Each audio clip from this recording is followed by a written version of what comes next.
Okay, so a while ago, I refereed this tournament, the Premier Grappling tournament. It was modified 80cc rules, and I just want to go over a few of the matches that I refed and go over why I scored them the way I did.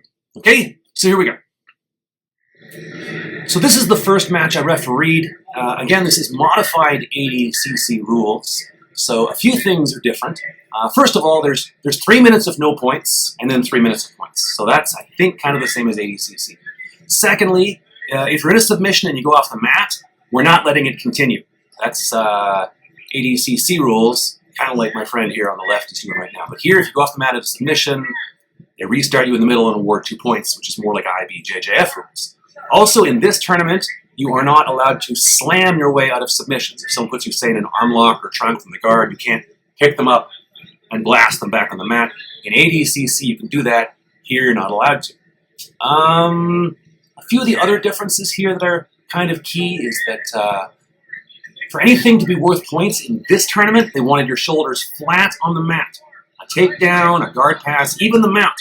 If the person's shoulders are not pinned to the mat, they didn't want us awarding points. And everything was subject to 3 seconds, right? So if a guy gets up after 3 seconds after a takedown, it's not a takedown. If he passes guard, he scrambles away. It's not a guard pass. All that business. So anyway, like I said, it was modified 80cc rules. And like I said, the first 3 minutes, no points. The second 3 minutes are points. And even the points were different. They were awarding points for reversals. If you escape mount, if you escape side control and go from bottom to top, that's worth points. Bear in mind, though, if a person turtles, a turtle is neither a guard nor a hold down. So if I'm passing your guard and you turtle, it's not a pass, you turtle. It's not even an advantage. In this tournament, they weren't awarding advantages, unlike IBJJF. Same thing with a takedown. I take you down, you turtle. And that's something else that's the main difference between IBJJF and 80cc, or modified 80cc. In IBJJF, if you snap a person down on their knees, then circle around behind their arms, that's a takedown. If you put them on their bum, on their back, it's a takedown. Here, it's only back. You know, it has to be back, pinned to the mat for 3 seconds to get really anything. A takedown, a guard pass, what have you. Anyway, these guys are going after each other. The one fellow's put the other in the Jaguar pants, whatever, in a pretty deep Kimura. And as the referee, I was kind of concerned, but I told these guys, hey, this is the advanced division. I'm not stopping nothing. If you're in danger, you tap. I'm not going to be the guy telling you your arm's going to get broken. We've all been around for a while, you know? So anyway, the two dudes here with the mullets, they're going to town on one another, and I'm observing their jiu-jitsu and their fine choice of haircuts, which I had. I had a mullet back in the late 80s or whatever. Anyway, the guy on top is still looking for that Kimura. The guy on the bottom is getting away, and it's still 0-0. I believe it's going to switch to points in just a second here. Yeah, now it's 3 minutes that points can be awarded under these other criteria. And like I said, there was no advantages. In IBJJF, if you almost accomplish something, generally you get an advantage. Here and in other tournaments, grappling industries and such, no advantages. Man, that arm's going pretty straight. Anyway, he's trying to switch to, could try a triangle here. Nope, he's getting out. He's coming on top. And let's look at this. Okay, here's something I want to discuss here. Look, the guy in the bottom, he has him now in a leg lock, right? And watch what the guy on top does.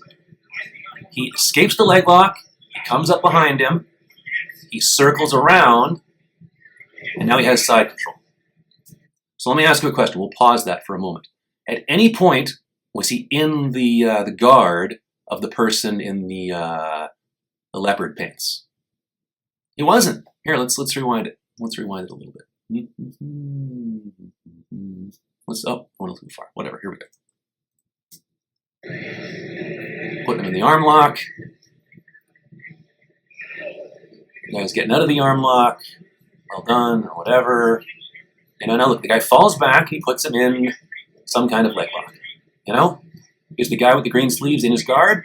No, he doesn't have a purchase around his torso in any way. And then watch, the guy gets out of the leg lock, comes up, the dude is now turtled, he circles around the turtle, and he comes up side control. So, once again, is that a guard pass? Was he ever in the guy's guard? He wasn't. He was in a leg lock, which he escaped, and then the guy turtled and he circled around to side control. So, no points. But he looks up at me. Hold on, here we go. See, he's like, where are my points? And in IBJJF rules, you would get penalized for that, for talking to the referee. But I'm like, dude, that's no points. Anyway, he has side control on the guy, and bear in mind, side control itself is not worth any points. You know, it has to be mount or, you know, knee on belly or what have you. Here he's putting the guy in the darce. It's a good darce. The guy in the leopard pants there is in a touch of trouble. The guy's sitting. That's really on. The guy's trying to jump out of it. It's really on. And they're not quite off the mat yet. They're in that orange area. If they got off the mat completely, I would have restarted it and awarded the fellow 2 for the green sleeves. He's going back on the mat again. He taps. Right? So the guy in the long sleeve rash guard wins, even though it's 0-0 by a good darce or whatever you want to call it. There you go. So it's the fellow in the long sleeve rash guard again against this other fellow also wearing a long sleeve rash guard. I guess I could call them the guy, you know, red versus blue, but that's just too simple. So anyway, it's 3 minutes of no points, followed by 3 minutes of points, and the one fellow pulls guard. In the second time period, that would be penalized by awarding the other person a point, but here, totally allowed. No points are awarded. The person on top, it is now their duty, I suppose, to pass guard. The guy on the bottom is very likely looking for a sweep, a submission, a back take, etc., etc. You know? If all else fails, trying to just get back to your feet and re-pull the guard, you know? Here he's got a triangle. That's pretty good. A reverse triangle, and now he's looking for an elbow crush. I'm a big fan of that. Reverse triangle leads to all kinds of fun things like this. See, there's a nice elbow crush. You can also Kimura the guy. There's various other interesting chokes, and you can transition to a regular triangle choke. And the fellow with the red anklet is in pretty deep trouble here. You know, only a minute into the match. I am observing closely to make sure everyone's okay. Any escapes? You know, good for him. See, in IBJJF rules, that might be given an advantage, but here, nothing. There's no advantages in this tournament, which was, like I said, modified ADCC rules. And,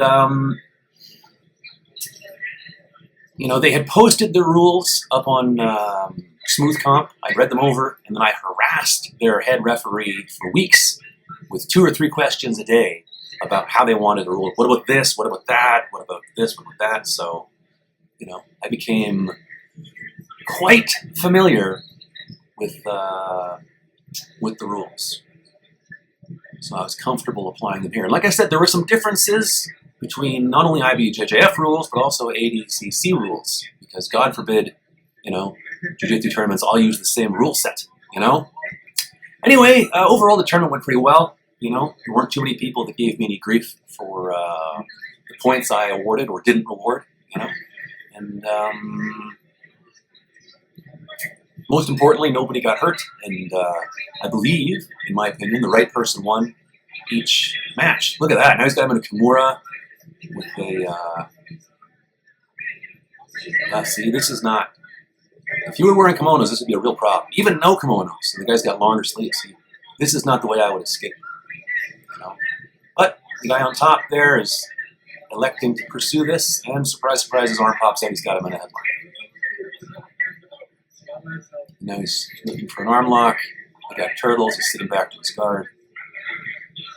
Bear in mind, if you see anything here to which you think you would award points under modified ADCC rules, you can see the rule set that we're using, still up on Smooth Comp, I'm sure. So spend a couple weeks reading that, and then tell me if you see anything that you think, you know, should have been awarded or not awarded, etc., etc. See, now it's points. No one's been submitted in the first 3 minutes, and now there's 3 minutes of potential point scoring. The guy on top is looking to pass. The guy on the bottom is looking to prevent that. He's chasing down a leg lock, rolling around and whatnot. Yep. The guy on top is doing a good job. Oh, that's a reverse heel hook. That's a problem. I'm keeping a close eye on things. He's doing a good job of not getting his leg broken. He's coming up on top. The guy has turtled. And like I said, in this tournament, I was thinking there maybe giving that guy points for a sweep, but then the fellow with the green sleeve there, he turtled, so didn't hold it for 3 seconds, didn't hold the guy flat in his back. No points, sorry. Now they're squaring off with each other again.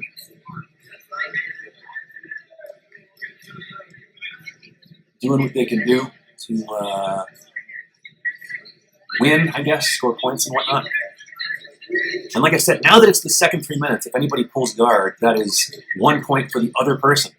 So while guard pulling was not penalized in the first 3 minutes, the no points submission only minutes, 3 minutes. In the second period of 3 minutes, pulling guard results in your opponent being awarded a point. And like I said, for really anything to be awarded points at this tournament, it had to be held for 3 seconds with the person's back pinned to the mat. So it was, a high bar for points to be awarded, Anyway, they went off the mat. I started the middle again here. They're still looking for takedowns. Not so easy. And here the guy pulls guard, right? One of their rules is that you can pull guard if you are pursuing a submission. That is not considered a guard pull. So that guy there had a guillotine, and now watch this. Is he holding him down for 3 seconds? No. He turtled, he's rolling, and now is this a back take? His hooks aren't in. Not yet, anyway. I believe he does actually get the guys back in a moment. But like I said, at this particular tournament, they had a pretty high bar for points to be awarded, And like I said, if you ended up in your guard while pursuing a submission, see here I award points. I think I award him. Did I award him 4? Yeah, it should have been 3. At this tournament, back was 3 points. And even that, I don't think he held it for 3 seconds. So perhaps that was a little too quick, but whatever. I gave the fellow, did I give him 3? Yeah, I did give him 3 points. The back is 3. Did he hold it for 3 seconds? Apparently there I thought he did. But, there you go. So the guy with the green sleeves wins that one. Okay, so here's another one. With me reffing. There were some other matches that happened in this division that I'm not commentating because there was another referee. You can see them on my YouTube channel. But here I'm just reviewing the matches I reffed, the choices I made, the points I rewarded, and why I did so. And then maybe, my observations about the choices people make, the strategies they implement, that kind of thing. So the one fellow has pulled guard. I guess he feels his guard is his strongest attribute. It's the first 3 minutes. No points are being awarded. Pulling guard's not being penalized, by a result of the other person being awarded a point, which is what happens in the second 3 minutes. And the fellow on top is looking to pass. Passing guard, no gi, can be very difficult because there's nothing really to hang on to. It's like sort of like trying to climb a tree that has no branches, there's arms and legs and stuff. It's not so easy. And that's why leg locks have become such a thing in no-gi grappling, because 1, it's really hard to pass the guard, and 2, if a person falls back with your foot, there's nothing for the person on the bottom to grab onto to hold them up on top, like Santa's sleigh ride or whatever. Anyway, the fellow, and that's the other things, the other guys are told. Footlocks can be sometimes more easily implemented by the guy on the bottom, because the guy that's standing on top, he's presenting his legs sometimes. You see what I mean? Which is why in a no-gi, no-striking situation, pulling guard and pursuing leg locks can sometimes be, advantageous. And there I awarded 2 points because they went off the mat while one person was in a submission under traditional ADCC rules. Oh yeah, see, this is still the no points period, so I took away the 2. But under traditional ADCC rules, they would let them keep going, pursuing that submission off the mat. Here it's modified ADCC rules. And even under this rule set and IBJJF rules, if you go off the mat while defending a submission, it restarts standing and 2 points are awarded. You know, so for those of you keeping track of the similarities between rules, I think he's pursuing an estima lock here, which is kind of like a toe hold using your belly to, you know, make the guy's ankle fold over like someone doing a sharp turn while playing basketball. You know, you fold your ankle. But so far it's still 0-0, and that guy in the bottom, his guard's pretty good. The fellow on top is having a hard time passing it. Perhaps that is what I'm thinking now as the ref. Or perhaps who knows what I'm thinking as the ref. Perhaps I'm considering where I'm going to go for dinner afterwards. You know? Probably for a chicken burger, just in case you're just. I think at this tournament we had sushi for the refs. Maybe that was Grappling Industries. Anyway, how the referees are fed is a very important part of any tournament. Or if the referees are fed, good Lord. I've done tournaments where you referee for 6-7 hours and you don't get fed. Ridiculous. You're supposed to keep keeping an eye on these things. Crazy. Anyway, the fellow fell back there. Looks like he's pursuing a footlock. The guy's spinning out of it. Trying to footlock each other. Right? So that's not worth any points. Now it's points time, see? The guy's turtling, so he's not getting any, it's not a pass. The guy's standing, so there's no sweep there. They're standing again, you know. Like I said in the other video, the criteria to get points in this particular tournament was very high. Everything had to be solidified for 3 seconds, and for a lot of it, their back had to be flat on the mat. Not their bum, not their knees, their back. So, you know. And turtle, as is the case in with this and in IBJJF, turtle is neither a hold nor a guard. So if anybody gets to turtle, it's like hitting Control-Alt-Delete on your computer and everything just starts over again. You know? Anyhow, it's 0-0. There's a couple minutes left. And looks like the dude's trying to pursue the back, the other fellow. I think I give him points for this. Yeah, there you go. I give him 4. That's incorrect. It should have been 3. It's 4 is what you get in IBJJF rules. Here it's supposed to be 3.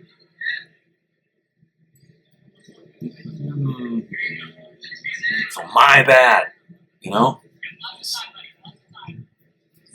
Stupid referees, you know? Yeah. Yeah. Yeah. You know, it's funny, as a ref, all you can do is your best. You can study the rules, you can step on. It's the same as being a competitor.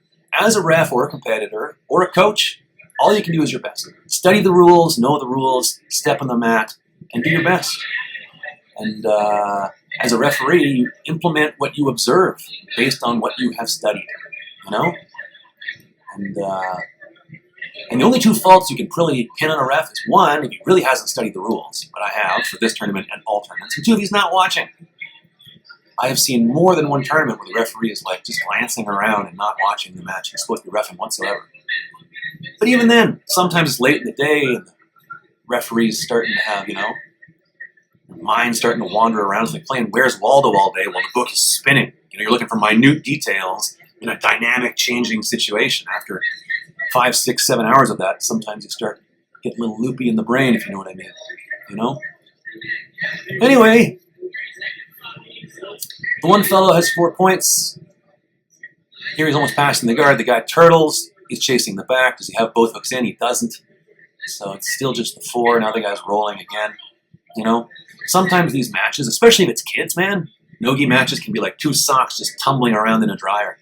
And if everything is supposed to be subject to a 3-second, you know, you have to have it for 3 seconds to get points. Nobody's going to get points because it's just 2 dudes just tumbling around and nothing ever gets solidified. You know? And then sometimes as the referee, if I see something that gets held for a, you know, a recognizable amount of time, I award some points. You know? Just so at the end of the match, it's not 0-0, you know, and the referee has to pick somebody. It's supposed to be 3 seconds, of course. But, you know, well, there's no debate as to what 3 seconds is, the guy wins. Okay, so here's another one I refereed back at that Premier Grappling. There's a fellow here in a long sleeve rash guard, and there's a fellow wearing no rash guard at all. Here I'm explaining to them you can't pick a dude up and slam them if you're in a submission, you know, arm lock, triangle. No headbutting, no biting, no kicking in the groin, that kind of stuff. Here, I mean, I don't know if you've ever wrestled with a guy who's not wearing a rash guard before, like an MMA style, but it's real slippery. You know, there's gi, there's no gi, then there's like bare chested. And anyway, with the one fellow wearing a long sleeve rash guard and the other fellow wearing no rash guard, it's very different. And in IBJJF, you can't go bare chested. You know, this one you're allowed to, and in ADCC. So, like I said, this was modified ADCC rules, and that's something it held in common. You know, like I said, the differences in ADCC, if you're in a triangle or an arm lock or whatever, you can pick the guy up and slam him into the mat to try to escape. In traditional ADCC rules, if you're in a submission, you go off the mat, they'll let you keep going onto the hardwood, onto the highway, you know, into the kitchen, into the deep fryer, no problem. Here you can't do that. Here you'd be put back in the middle and awarded 2 points, which is similar to IBJJF rules. Anyway, the fellow on top, not wearing the rash guard, he's pursuing a arm lock. The fellow on the bottom is trying not to get submitted, obviously. And right now, the fellow on top, you can see his foot is stuck in there. This is the no points period. It's 3 of no points followed by 3 of points. So none of this is scoring as anything for this time period. Basically, I'm just making sure that people are applying submission holds that are within the rules bracket, you know. And here, heel hooks were allowed, reverse heel hooks, reaping was allowed, neck cranks were not allowed, because, you know, you don't want people getting a broken neck in an amateur tournament or whatever. It's the gold medals, as I joke, the gold medals aren't really gold. The silver medals aren't real silver. Even the bronze medals aren't real bronze, you know. It's all just aluminum or aluminium, as some say, you know. Anyway, some people take it quite seriously, you know, because I guess they've put in the hours training, you know, et cetera, et cetera. But still, nothing justifies getting your head torn off. So neck cranks, without there being a choke, not allowed in this or almost in anything, actually. I can't. Maybe in ADCC they're allowed, but there you're winning, you know, fat stacks of money. Or, you know, Craig Jones thing to be allowed neck cranks. I don't know. I don't know the rules for those ones because I haven't been asked to referee them. And if I were, I would study them like I did for this one. Still 20-some seconds left in the no points period. It's still 0-0 because nobody's been submitted. I am keeping a close eye as to what is going on, as are the coaches there sitting in the chairs and whatnot. You know. Anyway, I'm restarting them in the middle of the mat because they're getting a little too close to the table with the TV on it. You know, you don't need to have the TV get broken. You know, I'm restarting the middle. I touch them. I say, "Do you agree?" Just to make sure there's no. Because you see, sometimes people restart the middle in a position that's like not the position they were in. There was a match some time ago with Andre Galvao, and the referee restarted it. And Galvao like put his hooks in on the guy's back. It's like, oh my god! And the other guy just let it happen. So if a referee's restarting you in a submission, a position that wasn't where you stopped let off, let him know. Be like, dude, you know, this isn't where we were. Or just look at them and go, Don't actually talk to the referee. Just go, Make sure when you get restarted. That happened to me once. We restarted in the middle. And I ended up getting arm locked because they restarted us in a pretty, you know, different position because I threw the guy off the mat almost. Anyway, whatever. Enough of my whining. Is it points time yet? I think it's points time now. Again, the guy's turtling. He's trying to get him. Trying to take his back. Doesn't have the 2 hooks yet, so no points. You know? The guy shakes him off. Right? So all of this is not worth any points, right? He didn't put his hooks in. The guy defended the hooks and shook him off. The guy's on the bottom. The top dude's in side control. Here's the thing. So right here, the guy with the no shirt on top, the guy on the bottom has him in his guard. He has moved his ankle here, right here. You can't see it, but the guy on the bottom has his thighs around the ankle of the guy with no rash guard on top, okay? So, and then see, right there he popped his foot out. So that is a guard pass. Was it a good guard? No, but it was a guard. You were using your legs to defend yourself. You had it around the guy's ankle, and now look where he is. He's in Kesegatame, which is a form of side control, and the guy's back is pinned to the mat. Well, it's going to be in a second. See? So the moral of the story there is do not establish a guard unless you're establishing a good guard. Because even here, that is points. See? So anyway, right there, see? His back is pinned to the mat. He's past the guard. As crazy as it sounds, even if you get your legs around the guy's foot, that's a guard. And there's no question here that that is a guard pass. In my opinion, if you disagree, put it in the comments below. And also to hell with you, because you weren't the referee. You know, too bad you weren't. Maybe the other guy would have won. And even if I hadn't awarded those 3 points, it would have been referee's decision. You know, still a minute left. You know, whatever. My point is, if you would have done this a different way, you know, put it in the comments below. And then maybe next time this guy will have a different ref. You know, anyone can disagree. It's the beauty of the world. You know, there's many flavors at the ice cream shop, and everybody's free to choose whatever they wish. And it's funny, if I go in and get strawberry ice cream, when I come out, you don't see a guy there going, chocolate is better! You know? Does that make any sense? Doesn't matter. It's funny because, like, things can look different, too, based on where you're standing, where I'm standing, and then, you know, your knowledge of the rules and whatnot. And sometimes people are seeing something different based on where they are, and they're analyzing it different based on what they've studied or what they understand the rules to be. You know? So, as a referee, it's your job to apply the rules as you believe them to be, based on what you are observing. And that's what I do. And sometimes the competitors or the coach say, hey, I have a different opinion. And I'm like, that's great, but you weren't the referee. You know? And I don't give them advice on how to coach or how to compete. You know? Because even though I sometimes have differences. Anyway, there you go. That particular event. Feel free to put comments below if you feel, you know, that you would have scored it differently. And, you know, or put, you know, glowing compliments. That's fun too. See you next time.